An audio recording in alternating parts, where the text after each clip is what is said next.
Welcome back to all of you in Sanjay Pandey classes.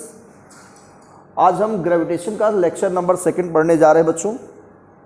इसके पहले हमने लेक्चर 1 में 2 पार्ट पढ़े। लेक्चर 1 के 2 पार्ट 1.1, 1.2, जिसमें 1.1 में हमने बेसिक सीखा ग्रेविटेशन के बारे में, ग्रेविटी के बारे में, यूनिवर्सल लॉ के बारे में, है ना, और अर्थ का मास डेंसिटी कैसे कैलकुलेट करते हैं, स्मॉल जी और कैपिटल जी के बीच रिलेशनशिप सीखा है।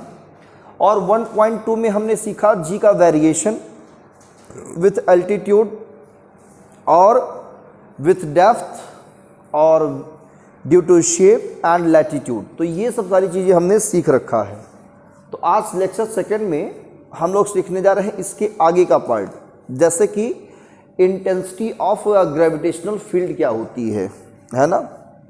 तो सबसे पहले जानेंगे क्या हम ग्रेविटेशनल फील्ड, यानी इंटेंसिटी उसकी पढ़ेंगे। Intensity of gravitational field, gravitational field, ठीक है। ग्रेविटेशनल फील्ड क्या होती है? ग्रेविटेशनल फील्ड एक फील्ड है ना। ये फील्ड डिपेंड करता है किसी बॉडी के मास पे। अगर किसी बॉडी का मास जितना ज़्यादा होगा तो उसके सराउंडिंग उसकी ग्रेविटेशनल फील्ड उतना भी ज़्यादा होगा। जैसे सन और अर्थ का अगर मैं कंपेयर करूं मास, तो आप कहोगे किसका मास ज़्यादा होगा? तो सन का। तो सन अट्रैक्ट करता है अर्थ को कि अर्थ अट्रैक्ट करता है सन को? किसको कौन अट्रैक्ट करता है? सन अट्रैक्ट करता है अर्थ को, अर्थ तो नहीं करती ना, ठीक है।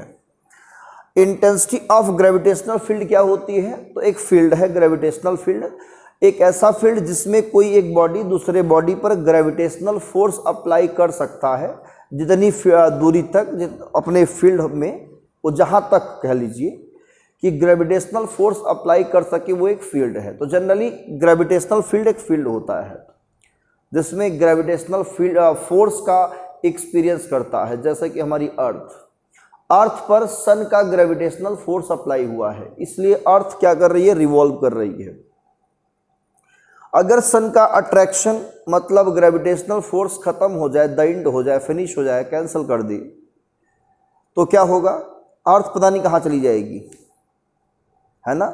अर्थ सूरज से बहुत दूर निकल जाएगी, उसका फोर्स काम ही नहीं करेगा, तो अर्थ मूव करते करते पता नहीं कहाँ चली जाएगी इस अंतरिक्ष में, है ना। इस सन पर सन का जो है अट्रैक्शन फोर्स लगा हुआ है, इस वजह से हम लोग क्या करते हैं कि रिवॉल्व कर रहे हैं, ठीक। क्योंकि अर्थ किस में है? मोशन में है, ऑलरेडी अपने एक्सिस के अराउंड मूव कर रही है, और वो अर्थ सन की ग्रेविटेशनल फील्ड में है। किसके फील्ड में है? हाँ। तो अगर किसी भी बॉडी की ग्रेविटेशनल फील्ड का इंटेंसिटी फाइंड आउट करना है, तो इंटेंसिटी का जो फार्मूला होता है वो होता है gravitational force Fg upon mass, ठीक है ना। उस बॉडी का मास, ठीक है, उस बॉडी का मास से डिवाइड कर देंगे ग्रेविटेशनल फोर्स पे, तो हमें इंटेंसिटी मिल जाती है। अब यहां से डिफाइन कर सकते हैं इंटेंसिटी होती क्या एक्चुअल में। तो if mass 1 kilogram, then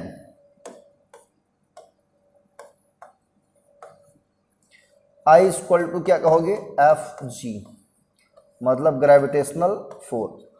intensity of gravitational force I equal to Fg, Fg मतलब ग्रेविटेशनल फोर्स, मतलब यूनिट मास की बॉडी पर कितना ग्रेविटेशनल फोर्स अप्लाई हो रहा है। यूनिट मास की बॉडी पर कितना ग्रेविटेशनल फोर्स अप्लाई हो रहा है, उसे हम लोग कहते हैं इंटेंसिटी ऑफ ग्रेविटेशनल फील्ड। जैसे मान लेते हैं हमारी एक अर्थ है, ये है अर्थ,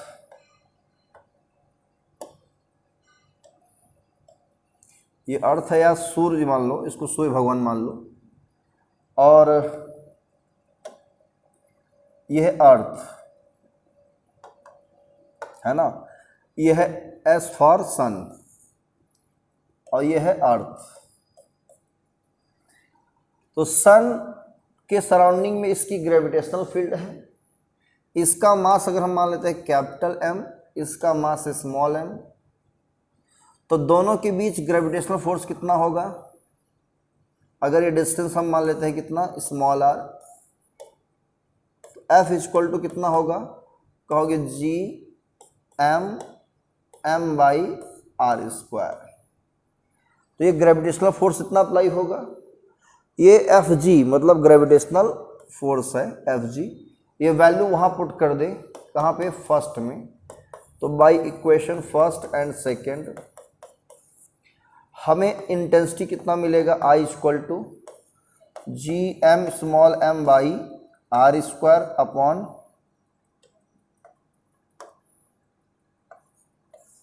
स्मॉल m। ये स्मॉल m क्या होगा, कैंसिल, कितना जाएगा, G M by R square, ठीक है ना। ये होगा इसका क्या, intensity, I equal to G M by R square. और यहाँ आई जो है इनवर्सली डिपेंड है किस पे, आर स्क्वायर पे। आई और ग्राफ आर के बीच क्या प्लॉट करेंगे, आर स्क्वायर और आई के बीच ग्राफ प्लॉट करते हैं, तो ग्राफ हमारा कुछ इस तरह से आता है, ठीक है ना। ग्राफ ये मिलता है और एसआई यूनिट, सॉरी कहाँ चला गया, इसकी एसआई यूनिट ऑफ आई मतलब इंटेंसिटी कितना होगा, इसका न्यूटन पर केजी, ठीक है। वेरी इंपॉर्टेंट पॉइंट है, आप लोग इसे नोट करिए जल्दी से।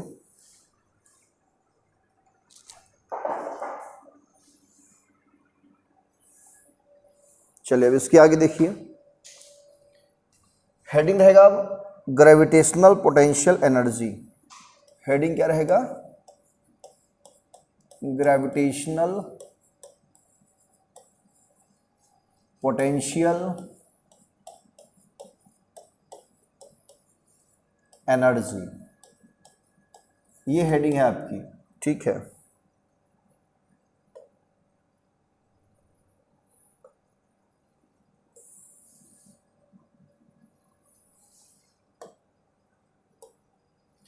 ग्रेविटेशनल पोटेंशियल एनर्जी मतलब क्या होती है ग्रेविटेशनल पोटेंशियल एनर्जी। बेसिकली हम बात करेंगे अर्थ की, किसकी बात करेंगे, अर्थ की। अच्छा क्यों अर्थ की बात करेंगे, क्योंकि हम लोग कहाँ रहते हैं, अर्थ पे, मार्स पे तो नहीं रहते ना, तो मार्स की ग्रेविटेशनल पोटेंशियल एनर्जी नहीं कैलकुलेट करेंगे।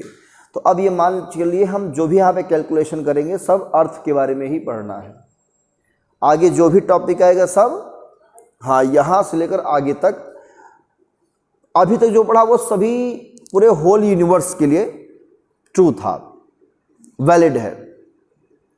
अब जो है यहाँ जो पढ़ने जा रहे हैं वो सिर्फ हम अर्थ की बात करेंगे, क्योंकि हम वहाँ तक पहुँच ही नहीं पाएंगे कि आखिर सोच सकें, है ना। एग्जैक्ट जो अर्थ में साइंटिस्ट थे उन्होंने ऑब्जर्व किया, एक्सपेरिमेंट किया, कैलकुलेट किया, कैलकुलेशन किया, चेक किया, एनर्जी कैलकुलेट किया। तो ग्रेविटेशनल पोटेंशियल एनर्जी क्यों नाम दिया, ये बताइए। ग्रेविटेशनल पोटेंशियल एनर्जी ही क्यों कहा उन्होंने, ग्रेविटेशनल काइनेटिक एनर्जी क्यों नहीं कहा, क्योंकि यहाँ पे कोई भी बॉडी है वो अर्थ के सराउंडिंग मोशन नहीं कर रही है। अगर अर्थ के सराउंडिंग मोशन करे तब तो काइनेटिक एनर्जी की बात होती है, लेकिन यहाँ मोशन होगा नहीं, क्योंकि कहाँ पे हैं हम लोग, अर्थ सरफेस पे हैं। बहुत करेंगे अर्थ सरफेस से ऊपर जाएंगे थोड़ा सा, है ना। तो ऊपर जाने में क्या होता है, कौन सी एनर्जी स्टोर होती है, शिफ्टिंग, डिस्प्लेसमेंट, कौन सा एनर्जी, पोटेंशियल एनर्जी। इसलिए हम इसका नाम क्या रखते हैं, ग्रेविटेशनल पोटेंशियल एनर्जी, क्योंकि उसमें एक पोजीशन आएगा। आप किसी हाइट तक ले जाओगे तो क्या आएगा, पोजीशन आएगा। अच्छा, अब इसको हम ले जाएंगे तो उसमें कौन सा वो वर्क पॉजिटिव होगा कि नेगेटिव होगा? वो पॉजिटिव होगा, ठीक है ना, क्योंकि हम शिफ्ट कर रहे हैं ऊपर की तरफ। क्लियर है ना?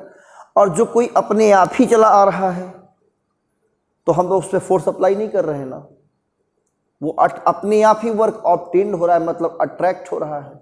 और जहां भी अट्रैक्शन वर्ड होगा वहां पे एनर्जी जो भी होगी वो नेगेटिव होनी चाहिए, ठीक है ना। तो जो अर्थ की ग्रेविटेशनल पोटेंशियल एनर्जी आएगी वो नेगेटिव आएगी। क्या आएगी? नेगेटिव।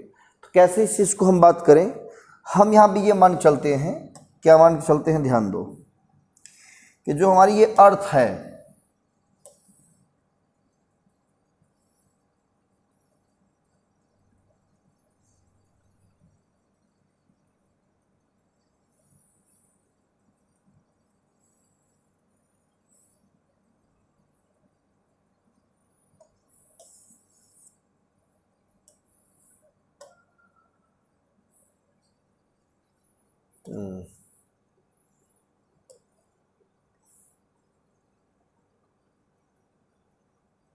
ये अर्थ है। क्या है ये? अर्थ। अर्थ का यहां पे क्या है? सेंटर है। क्या है? सेंटर, ओ। इसका होल मास इसके सेंटर पे कंसंट्रेट होता है। अर्थ का रेडियस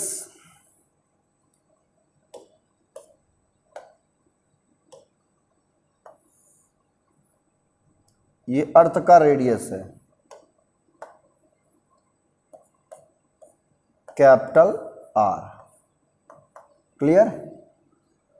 ये अर्थ का सरफेस है, पॉइंट ए। यहां से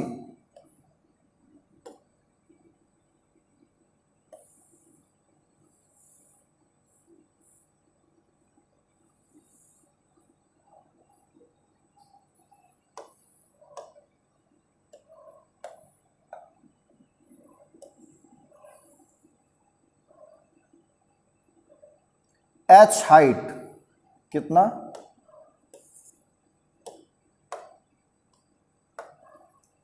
एच हाइट। ऊपर हमने एक पॉइंट लिया यहां पे, ये सरफेस से कितना दूर है? H height. कितना दूर है सरफेस से? एच हाइट, ठीक है ना। इस पॉइंट का नाम दिया हमने बी। तो यहां पे हमें क्या निकालना है? इस पॉइंट पे पोटेंशियल एनर्जी किसी भी बॉडी की, है ना, क्योंकि कोई भी बॉडी अगर हम यहां सरफेस से यहां तक शिफ्ट करेंगे तो वर्क करना पड़ेगा, है ना। क्या करना पड़ेगा? अर्थ का ग्रेविटेशनल फोर्स किधर होता है? सेंटर की तरफ। उसके अपोजिट वर्क करना पड़ेगा। तो क्या करना चाहिए हमें? वर्क नहीं करना है, ऐसा कुछ करिए कि वर्क ऑब्टेन्ड हो, तब उस बॉडी की हमें क्या मिलेगी? पोटेंशियल एनर्जी मिलेगी। क्योंकि अर्थ क्या कर रही है यहां पे? अट्रैक्ट कर रही है।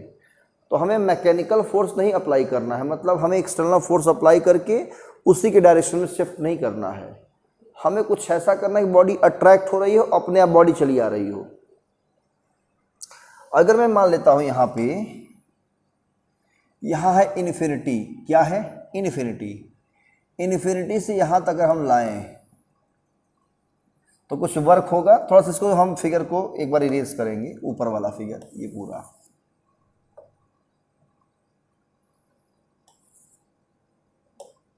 ठीक है, ये हाइट यहां तक है h, ये पॉइंट है b, और ये है आपका इन्फिनिटी। इन्फिनिटी से कोई बॉडी कहां तक लाएंगे हम? b तक। कहां तक लाएंगे? b तक। तो b तक लाने में कुछ वर्क होगा, वर्क करना पड़ेगा कि वर्क ऑब्टेन होगा।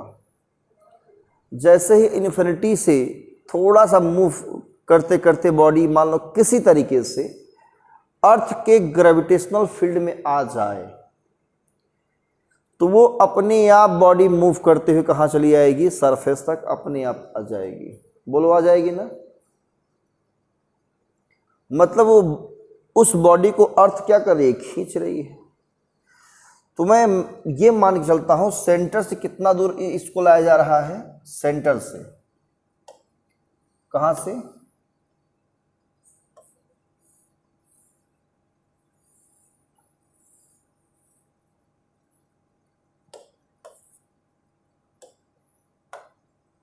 इस सेंटर से इसको आर डिस्टेंस तक लाया जा रहा है। ये सेंटर से ओ से बी तक का डिस्टेंस कितना है, आर, ठीक है ना।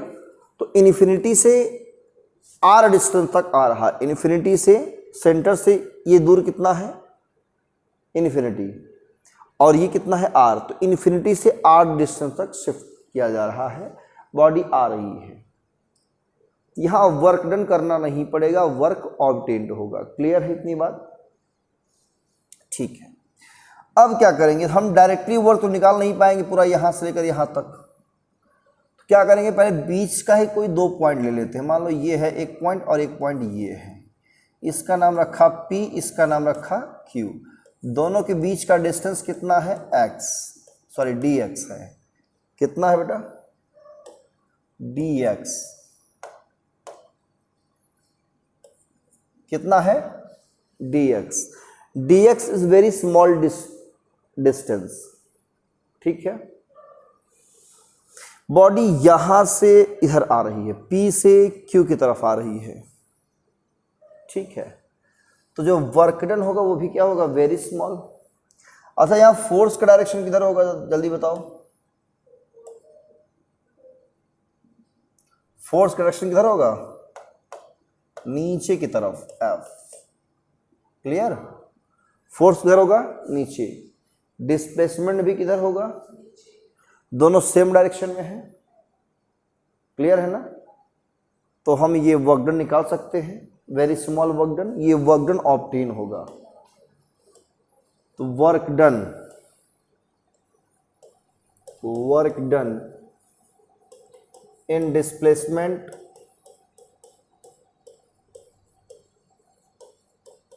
dx, ये dw आएगा f dx। बोलो होगा बेटा, क्या होगा, dw f dx। अब f कितना होगा ये निकाल लेते हैं। अब सेंटर से लेकर के P तक का डिस्टेंस, कहां तक का,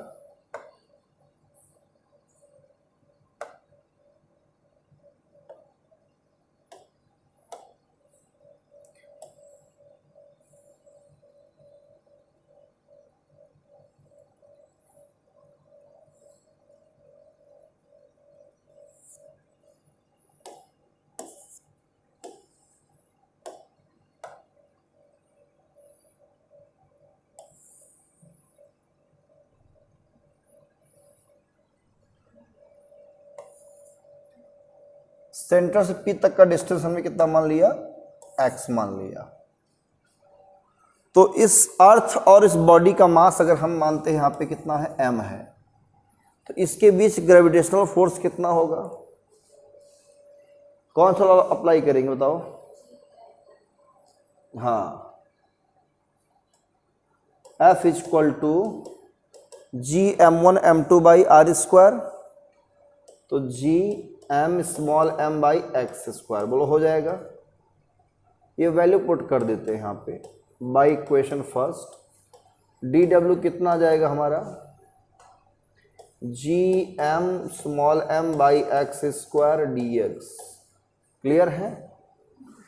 अब करेंगे क्या इस कंडीशन में, हम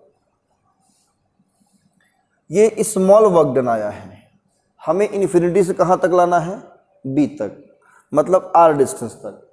तो ऐसे छोटे छोटे पार्ट का अगर हम वर्क निकाल लें और सबको ऐड कर दें तो हो जाएगा ना। उससे अच्छा है कि हम इसका क्या करें, इंटीग्रेट कर दें। कहाँ से लिमिट लेंगे, इन्फिनिटी से R तक का। तो total work done from infinity to R using integrating under limit, जब इसका इंटीग्रेट करेंगे तो W कितना आएगा, इंटीग्रेशन dW,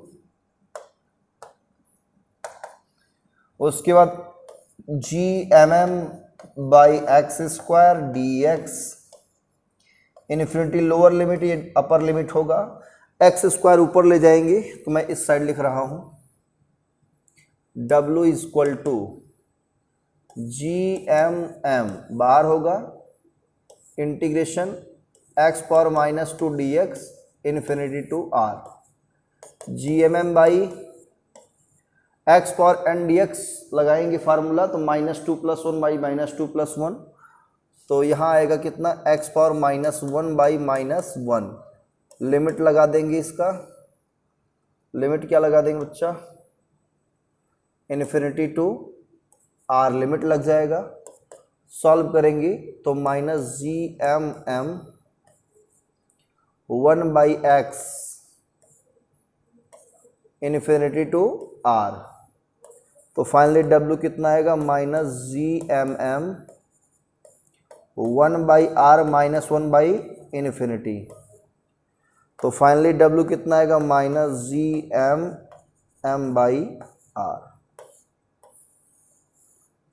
ठीक है, फिगर ड्रॉ करके इसको नोट कर लीजिए आप लोग।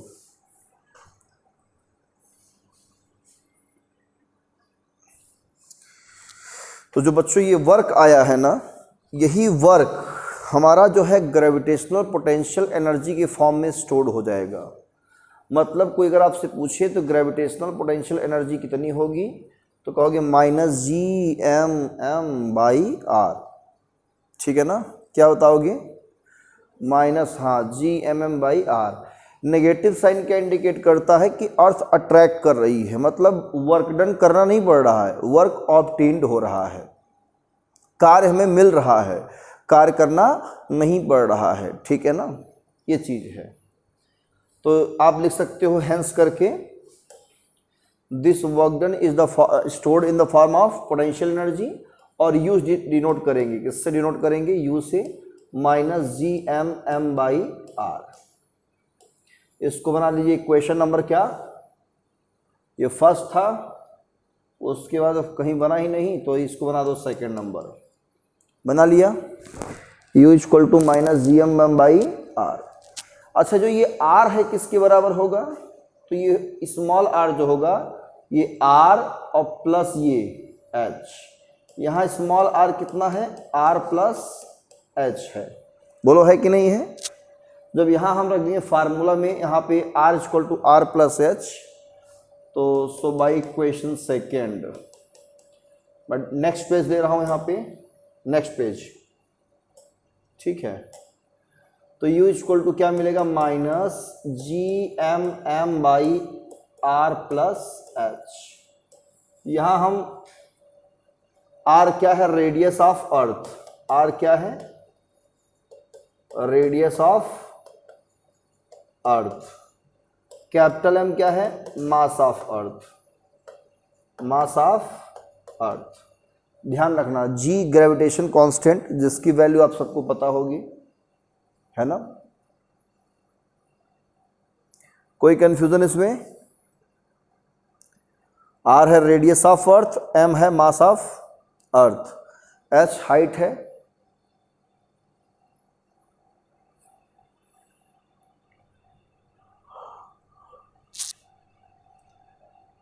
तो ये है ग्रेविटेशनल पोटेंशियल एनर्जी।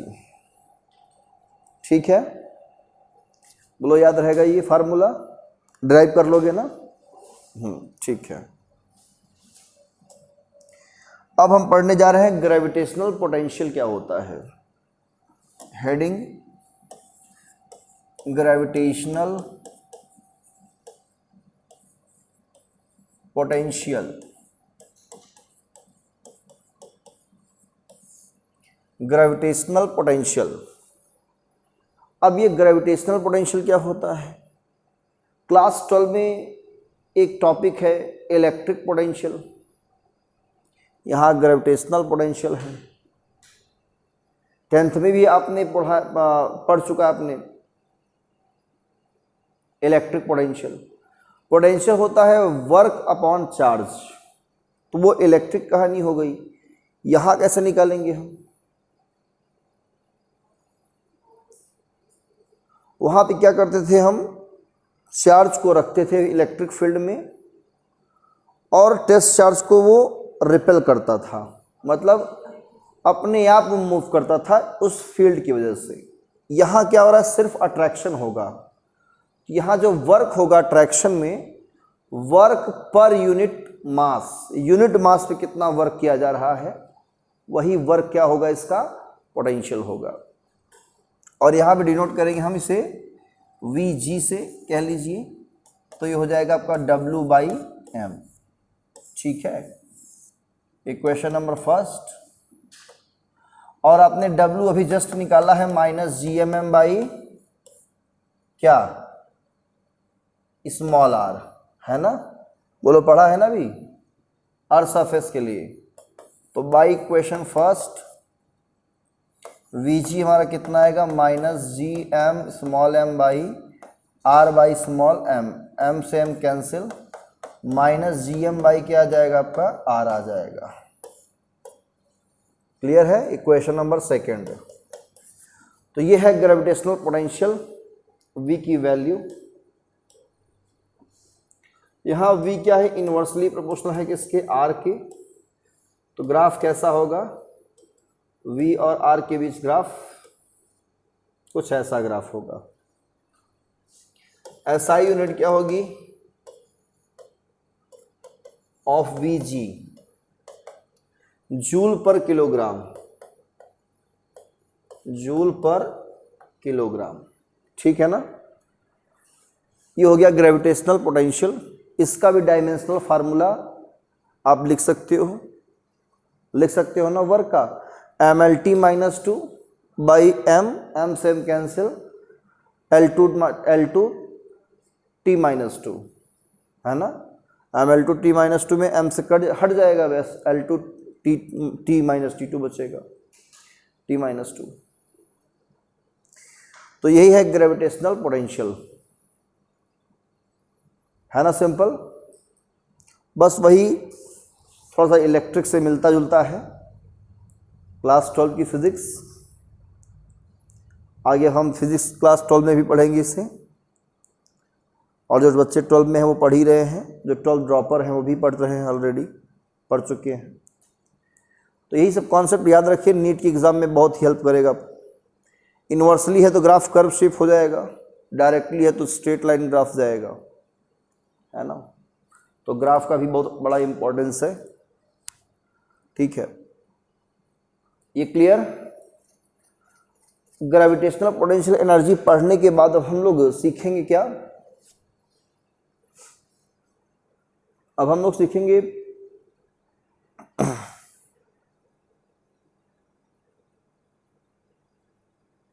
बताइए क्या सीखेंगे।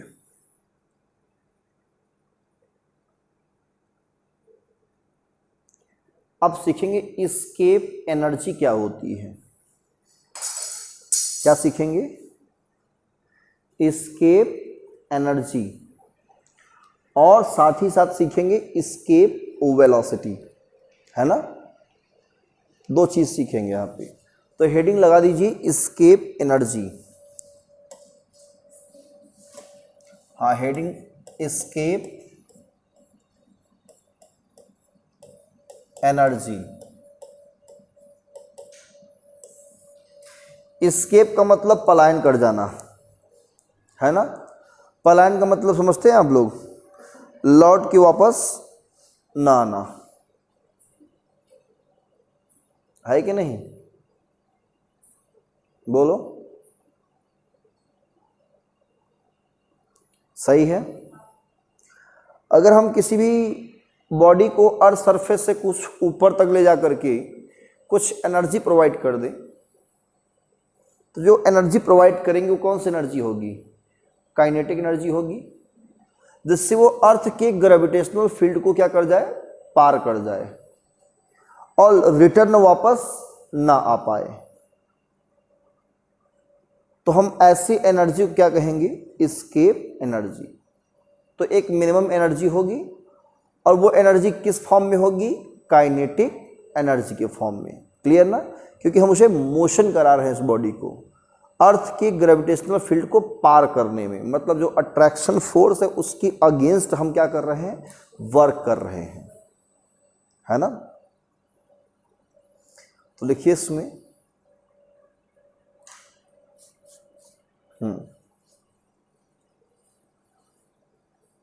The minimum energy required, the minimum energy required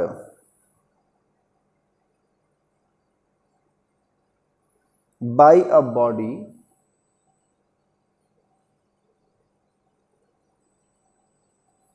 to just escape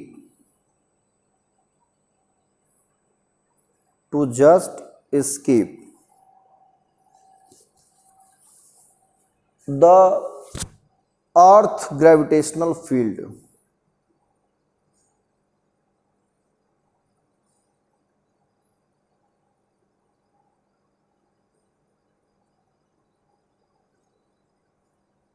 and do not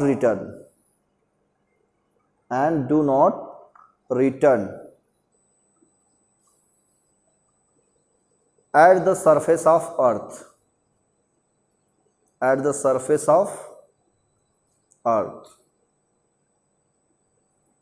is called escape energy.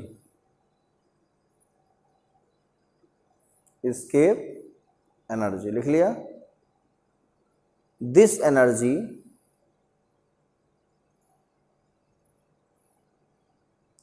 will be in the form of kinetic energy.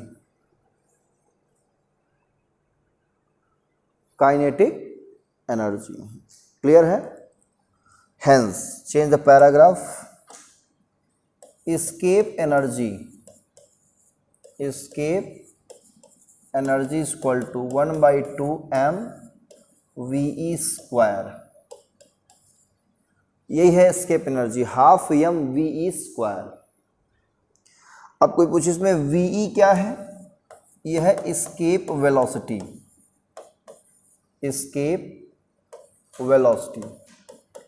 और m क्या है? उस बॉडी का मास जिसे अर्थ के ग्रेविटेशनल फील्ड के बाहर हम फेंका जा रहा है या फेंक रहे हैं, ठीक है ना? उस बॉडी का मास है। और वी ये एस्केप वेलोसिटी, भाई वेलोसिटी होगी तभी काइनेटिक एनर्जी होगी, और उसी एनर्जी से क्या करेगा बॉडी? हाँ, क्रॉस करेगा द अर्थ ग्रेविटेशनल फील्ड, ठीक है? तो कैसे कैलकुलेट करेंगे इस एस्केप वेलोसिटी को? हम पहले ये निकालेंगे एस्केप वेलोसिटी कितनी होगी, है ना? और ये एस्केप एनर्जी किसके इक्वल होगा? तो change the paragraph.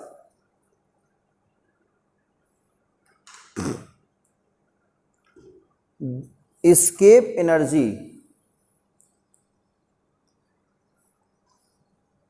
is equal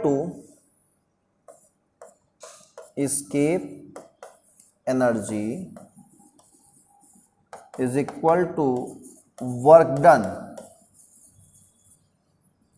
against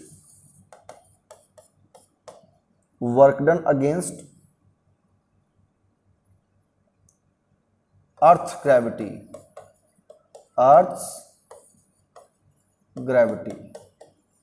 earth gravity की अगेंस्ट जो वर्क होगा वही वर्क क्या होगी? एस्केप एनर्जी होगी, ठीक है ना?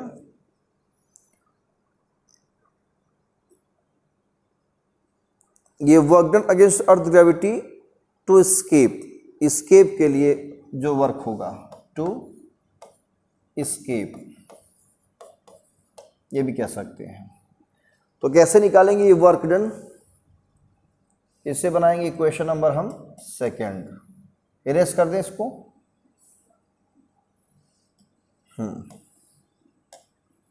फिर से आपको हम अर्थ को दिखा रहे हैं। ये आपकी अर्थ है छोटी सी, ठीक है।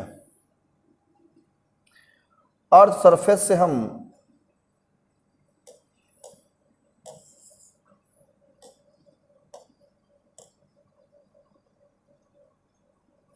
यहाँ कहाँ से, अर्थ सरफेस से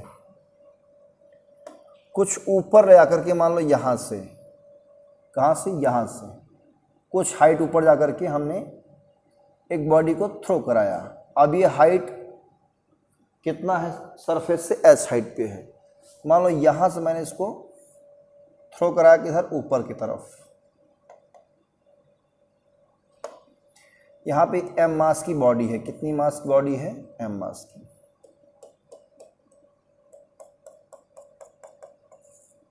पॉइंट ए है ये पॉइंट है बी, और सरफेस से ये हाइट कितनी है, एच है। ठीक है, ये सेंटर है आपका।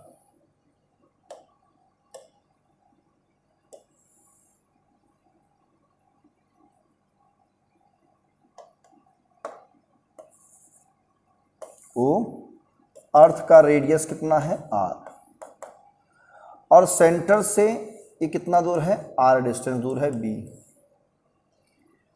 और इसको कहाँ भेजेंगे हम, इन्फिनिटी पर भेजेंगे। कहाँ भेजेंगे, इन्फिनिटी पर। तो जब ये इन्फिनिटी पर चला जाएगा तो लौट के वापस नहीं आएगा। क्या आएगा, नहीं आएगा ना। तो हम आर डिस्टेंस से कहाँ भेज रहे हैं, इन्फिनिटी पे।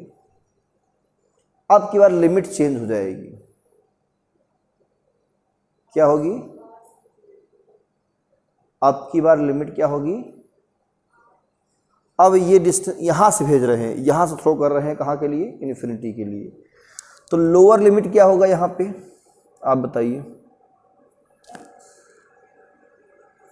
सोचिए और सॉल्व कर निकालिए।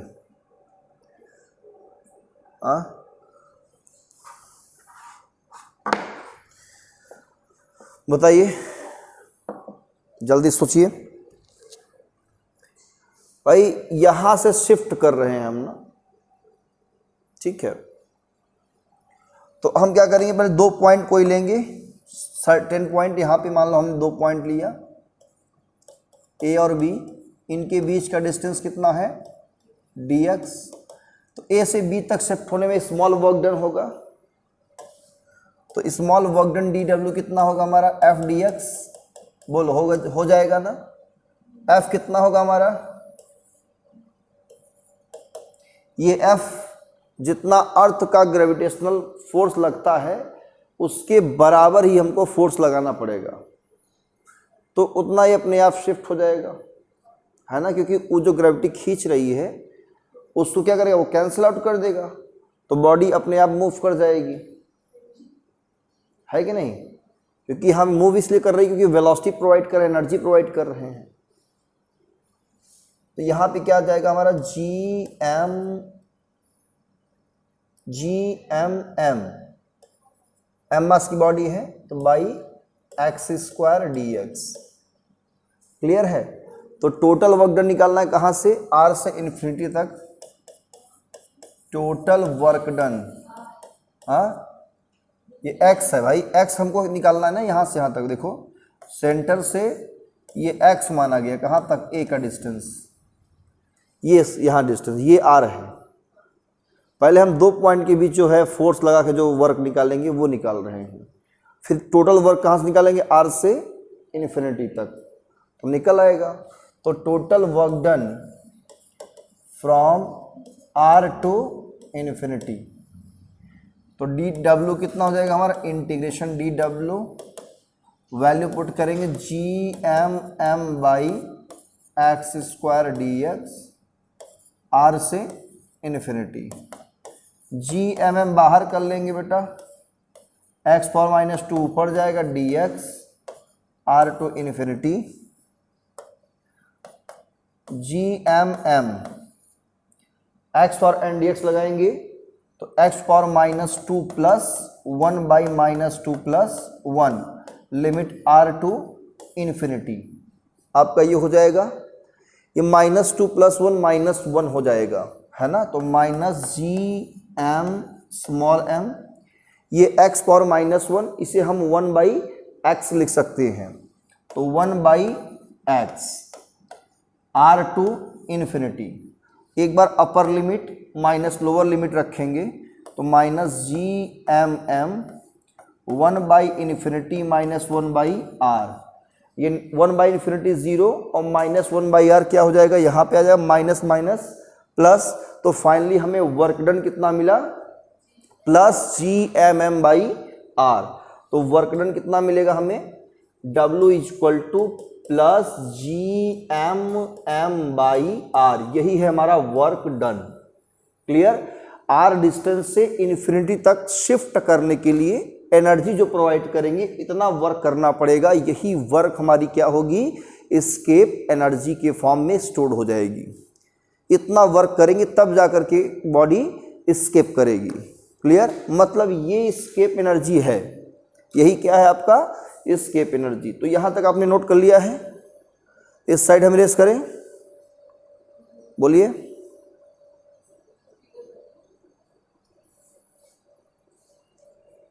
नोट कर लीजिए जल्दी से, W = प्लस G/m/r।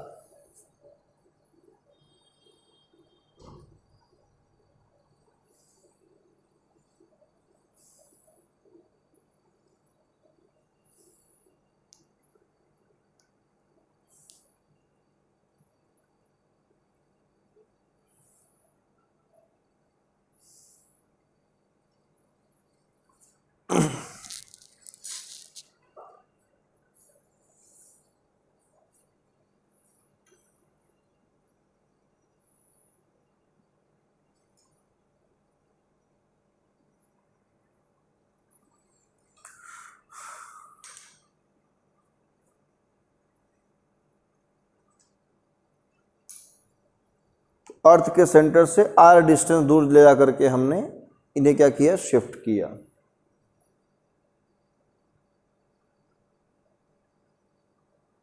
इससे बना सकते हैं equation number first, second, first बन चुका है ना, फर्स्ट बना है, सेकंड बना है, दिस इज द थर्ड।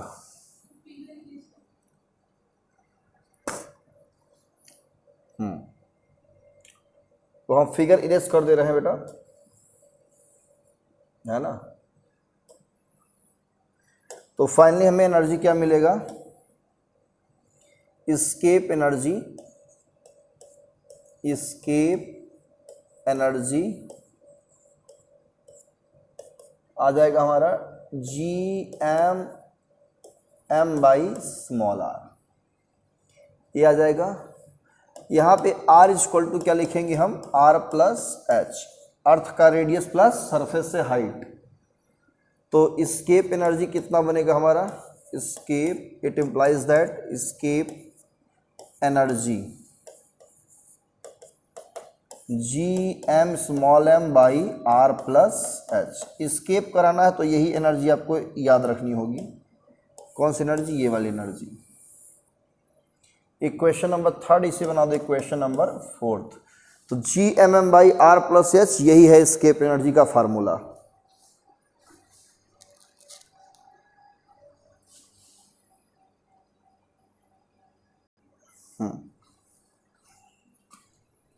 तो बच्चों ये है आपका एस्केप एनर्जी। और अभी हमने जस्ट इसके पहले आपको पढ़ाया था इक्वेशन नंबर 1। किसी बॉडी को अगर हम थ्रो करेंगे, मतलब उस पर वर्क करेंगे, तो उसमें एनर्जी आई कौन सी डेवलप होगी, काइनेटिक एनर्जी, है ना।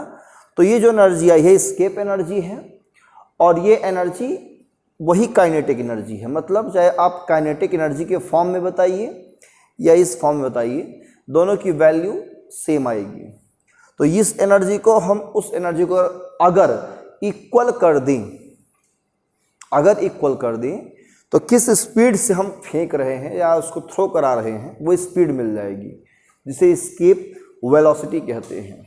ठीक है ना। तो ये फर्स्ट फोर्थ है, तो पेज हम चेंज कर रहे हैं और लिख रहे हैं bye equation first and fourth. ये जो आपका था ½ mv², ये ही एस्केप एनर्जी है, और ये बराबर होगा G/m/r + h। ये m से m क्या हुआ, मर गया, 2 का क्रॉस मल्टीप्लाई कर देंगे तो 2G/m/r + h स्क्वायर रूट ले लेते हैं तो वी कितना आएगा, √2gm/r+h। ये बना देंगे क्वेश्चन नंबर 5। बोलो क्लियर है? यहां तक बोलो क्लियर है? हाँ, नोट करिए, v कितना जाएगा, √2gm/r+h। यही मेन फार्मूला है इसके वेलोसिटी का। किसका है ये? हाँ, this is the formula for escape velocity. ये जनरल फार्मूला है, जनरल एक्सप्रेशन कह सकते हैं आप इसे, 2gm/r+h। ठीक है,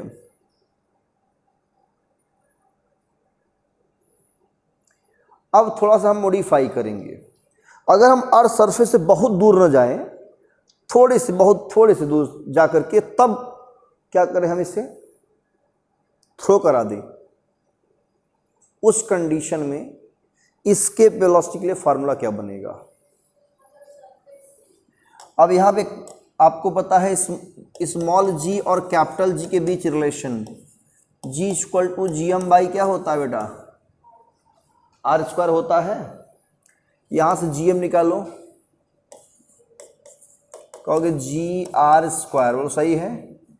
इसकी वैल्यू हम यहां पुट कर दें gm के प्लेस पे, तो so by equation 5 escape velocity कितना आएगा, √2gr² r+h में हम r कॉमन ले लेते हैं, तो क्या बचेगा, 1+h/r। बोलो बचेगा, r से एक r तो कैंसिल ही हो जाएगा। बोलो क्लियर है इतनी बात? भाई इस gm के प्लेस पे क्या रखेंगे हम, gr²। इन दोनों में क्या करेंगे हम, r कॉमन ले लेंगे, तो क्या बचेगा, h/r बचेगा ना। एक r से क्या होगा, कैंसिल होगा। तो इस साइड हम इरेज कर रहे हैं पूरा।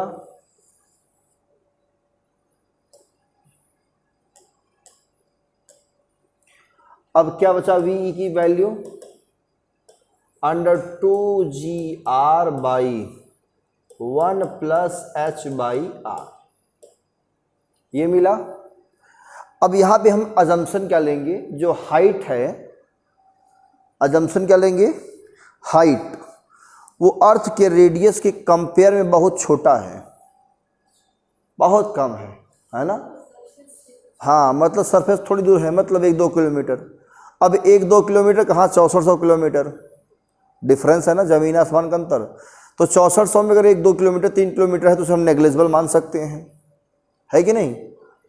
तो यहाँ पे ये मान चलते हैं कि इफ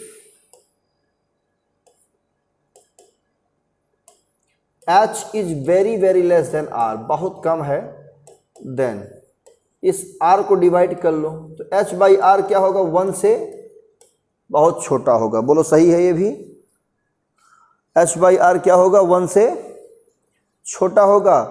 तो हम क्या करेंगे, h/r अप्रॉक्सीमेटली क्या ले लेंगे, 0। क्या ले लेंगे, 0। तो ve कितना बचा, √2gr। ये भी है एस्केप वेलोसिटी का फार्मूला। किसका फार्मूला, एस्केप वेलोसिटी का, इक्वेशन नंबर 6।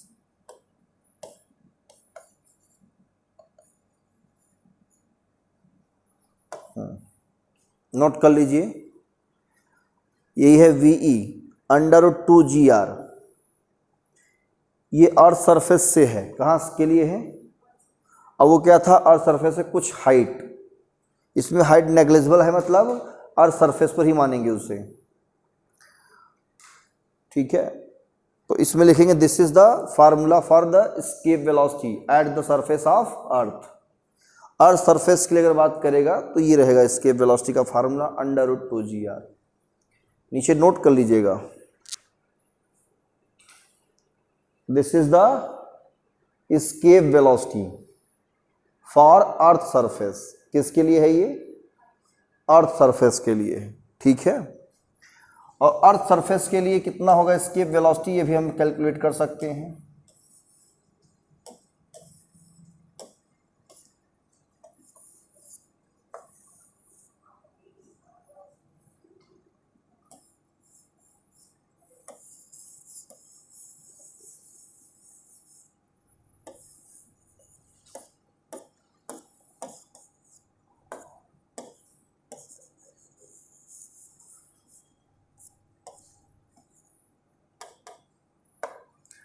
अब आपको पता है स्मॉल g इक्वल टू कितना होता है 9.8 metre,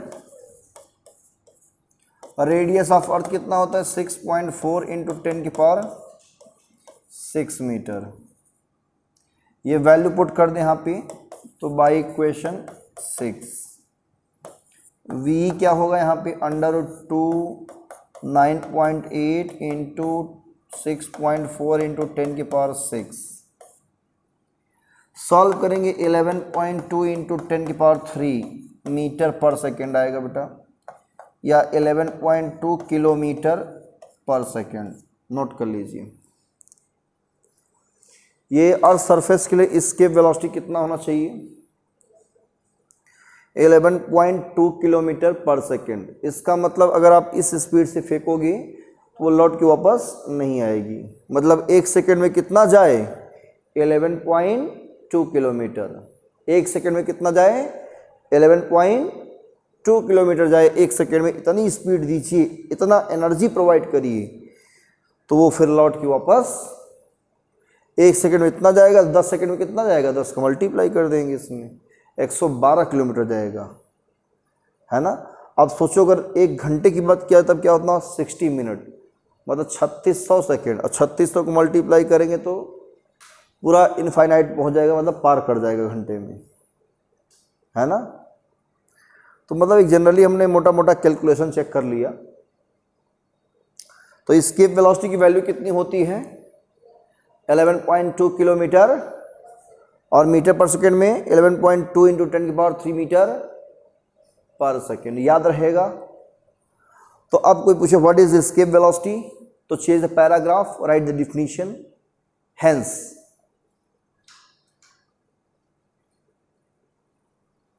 the minimum velocity required by a body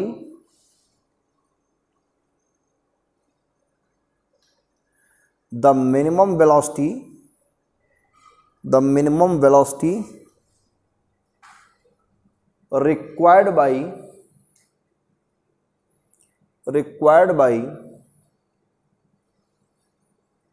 a body to just escape the gravitational field of earth, to just escape the gravitational field of earth,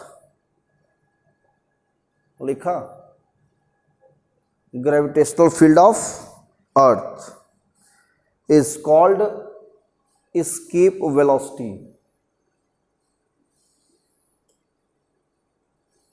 Escape velocity, it is denoted by VE. It is denoted by VE. किससे denote करेंगे VE से, ठीक है ना। अब ये तो हो गई अर्थ की कहानी और सरफेस की पोटेंशियल एनर्जी की। अब अर्थ के रिवोल्यूशन के लिए एक साइंटिस्ट थे केपलर, है ना। कौन थे केपलर। केपलर ने अपना लॉ दिया है ना, लॉ ऑफ प्लैनेटरी मोशन। तो हेडिंग लगा दीजिए केपलर्स लॉ। केपलर्स लॉ,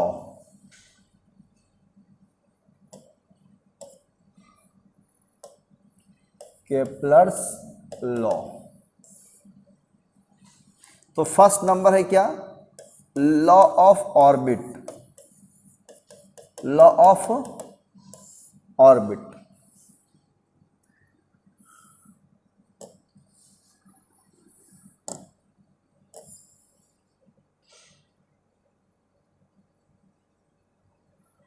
ऐसा है सन का जो है ऑर्बिट, कैसा है ये पढ़ा है, बताओ स्टेटमेंट बेटा जल्दी से।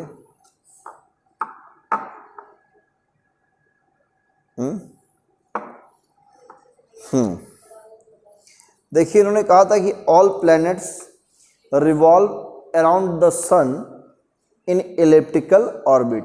तो नोट करिए लॉ ऑफ ऑर्बिट। और sun is placed at a foci, one foci, किसी एक फोकस, इसके दो फोकस होते हैं। तो मान लो सन यहाँ पे है हमारा, ये हमारा सन है ना।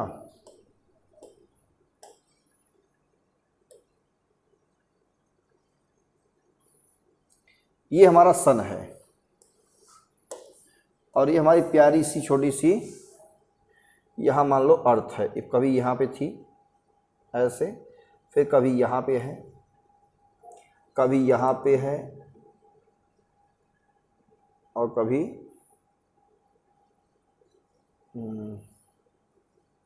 एक मिनट,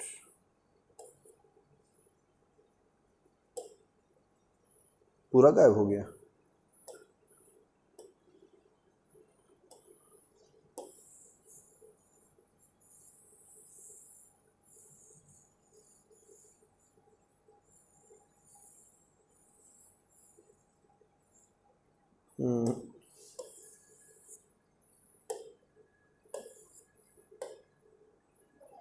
फिर से एक बार क्या हुआ?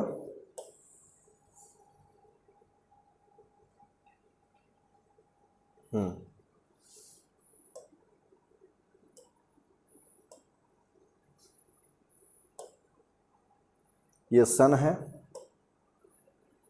और ये अर्थ है।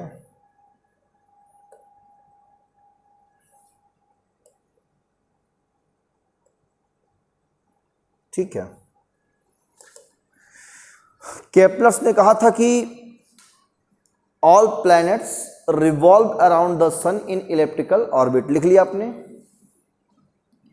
ऑल प्लैनेट्स रिवॉल्व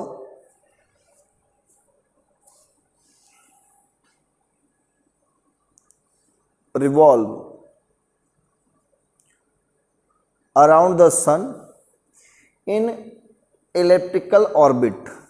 एक इलिप्टिकल ऑर्बिट में ये प्लैनेट सभी क्या करते हैं? रिवॉल्व करते हैं। और आपको पता है इलिप्टिकल मतलब इलिप्स, और इसमें दो फोकस होते हैं, एक इस साइड फोकस होता है, एक इस साइड फोकस होता है। तो किसी एक फोकस पे रहता है, लेकिन ये भाई हम तो देख नहीं सकते ना कि इस फोकस पे है ये, तो कहीं भी आप बना सकते हो। तो मैंने मान लिया कि यहाँ पर एक फोकस है एस, ये है एस, ये फोकस है आपका। ठीक है, ये है फोकस, और इस फोकस पे हमारा कौन है? सन। तो उसके बाद अब सेकंड नंबर लॉ इन्होंने क्या दिया? सेकंड नंबर लॉ ये दिया इन्होंने, law of area, law of areal velocity, ये कह लीजिए एरियल वेलोसिटी।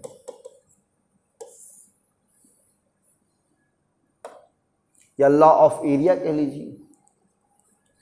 ये पॉइंट है ए और ये पॉइंट है बी। ठीक है,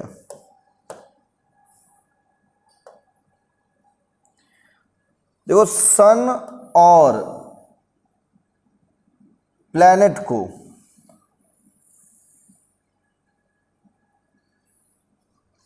किसको? सन और प्लैनेट को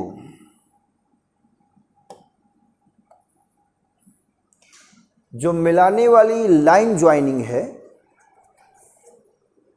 ए एस और बी एस, ये लाइन ज्वाइनिंग है सन और प्लैनेट को मिलाने वाली। ये क्या करती है? कुछ एरिया कवर करती है। बना रही नहीं बना रही है एरिया?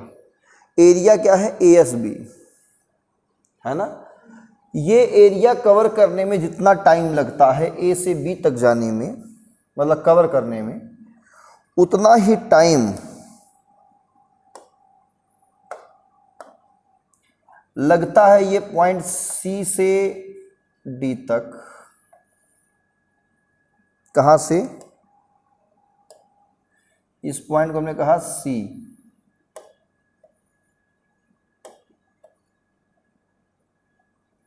सी, और इसे कहा डी।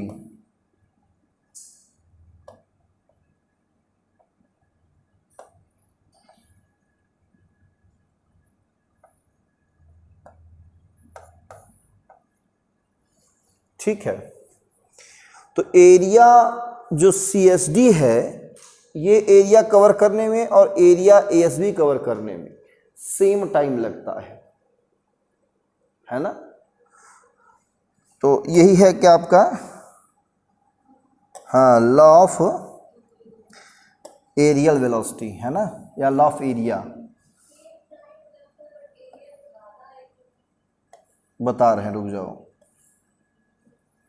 ये जो एरिया आपका है एरिया ASB, ये एरिया अलग अलग हो सकता है। क्लियर बेटा?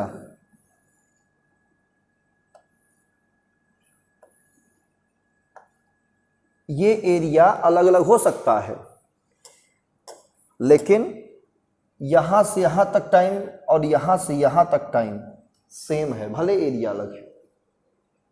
मतलब इक्वल टाइम में इक्वल एरिया कह लीजिए ये क्रॉस करता है। भले ये आपको देखने में लग रहा हो सकता है कम हो, ये ज़्यादा हो, लेकिन अगर इक्वल टाइम ले रहा है ए से बी तक या सी से डी तक जाने में, तो इक्वल एरिया कवर कर रहा है। इसका मतलब तो आपको लग रहा है कि नहीं डिफरेंट है, हम मान लेते हैं कुछ देर के डिफरेंट है कुछ टाइम के लिए, लेकिन डिफरेंट नहीं मान सकते हम, ठीक है। तो अगर टाइम सेम है ए से बी तक, मतलब वो एरिया इक्वल पार करता है ना। तो इन्होंने कहा द लाइन ज्वाइनिंग, नोट करिए, the line joining sun to the planet, sun to the planet sweeps equal area in equal intervals of time, equal intervals of time. That is, you can say area of ASB is equal to area of CSD। दोनों area क्या होता है? Same होता है, इसलिए law of area या law of areal velocity. अगर हम इसमें टाइम से डिवाइड कर दें, दोनों में किससे डिवाइड कर दें? टाइम से, तो ये क्या बन जाएगा? Areal velocity. ये क्या बन जाएगा? हाँ देखना, hence areal velocity of a planet hence करके लिखो, areal velocity of a planet remains constant. Areal velocity of a planet remains constant. Note कर लिया? ये इरेज कर दे। अब आगे थर्ड नंबर लिखना। थर्ड नंबर है law of period, law of period है ना, लॉ ऑफ पीरियड। इन्होंने क्या कहा? लॉ ऑफ पीरियड में square of time period of a planet, लिखिए, square of time period of a planet, square of a time period of a planet, लिखा, is directly proportional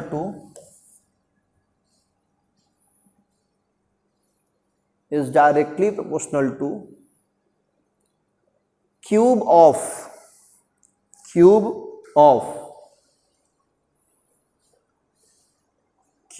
of mean distance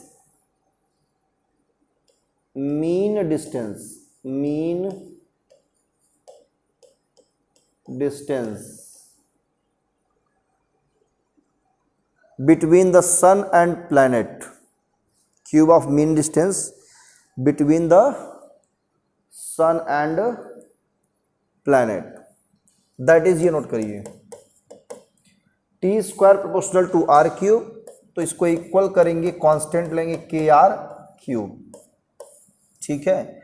इसमें के क्या है, यह है proportionality constant, क्या है, प्रोपोर्शनैलिटी कांस्टेंट, क्लियर है। इस पर जेईई मेंस और नीट पे सवाल आते हैं, टी स्क्वायर इक्वल टू के आर क्यूब पर, ठीक है ना। एमसीक्यू वाले क्वेश्चन बनते हैं, रेशियो में पूछता है, टाइम पीरियड वगैरह, ठीक है। तो बहुत ही अच्छे से सवाल बनते हैं इस पर, तो इसलिए इसको पढ़ना भी आपके लिए उतना ही ज़रूरी है जितना कि इसके पहले का टॉपिक था। है बेशक ये 9th क्लास का चीज़, लेकिन 11th क्लास में भी पढ़ना होता है, और साथ ही साथ ये नीट के एग्ज़ाम में भी क्वेश्चन पुट अप होता है इससे, ठीक है ना। नीट के एग्ज़ाम में, जेईई मेंस के एग्ज़ाम में, इस बार आया था जेईई मेंस के एग्ज़ाम में, जो जनवरी में फर्स्ट अटेम्प्ट हुआ था जेईई मेंस का एग्ज़ाम, इस पर एक सवाल पूछा था जेईई मेंस में, ठीक है। मेरे बच्चे ने बताया कि सर ये के प्लस थर्ड लॉ पे एक क्वेश्चन पूछा था, बहुत सिंपल था, हलवा था, मैं टिक कर दिया देखते ही उसको, हमका बहुत बढ़िया ठीक है। तो ये क्वेश्चन हो गया आपका। अब इस पे बात चलेगा कि ये था कि अर्थ सरफेस जो बॉडी रेस्ट पे है, या थोड़ा सा उसको शिफ्ट किया जा रहा है अर्थ सरफेस पे ही रह करके, उसके बारे में कहानी थी। अब ठीक है ना, तो मतलब यहाँ पे जो थी अर्थ की हमने पोटेंशियल एनर्जी सीखा, अर्थ पे रह करके उसकी पोटेंशियल एनर्जी, उसकी जी के वेरिएशन। अब हम वो चीज़ सीखेंगे जो अर्थ के सराउंडिंग में मोशन कर रहे हों, मतलब अर्थ के सराउंड में जो मोशन करेंगे अर्थ के ऑर्बिट में, उसे हम लोग कहते हैं सैटेलाइट। क्या कहते हैं? हाँ, तो अब सैटेलाइट की क्लास चलेगी, लेकिन आज नहीं हो पाएगा, टाइम ओवर हो चुका है। तो नेक्स्ट क्लास में हम इसके आगे डिस्कस करेंगे, लेक्चर नंबर 3 में। ये लेक्चर नंबर 2 कंप्लीट हुआ आपका। घर पे जाके इसे पढ़िए, प्रैक्टिस करिए। All the very best, thank you.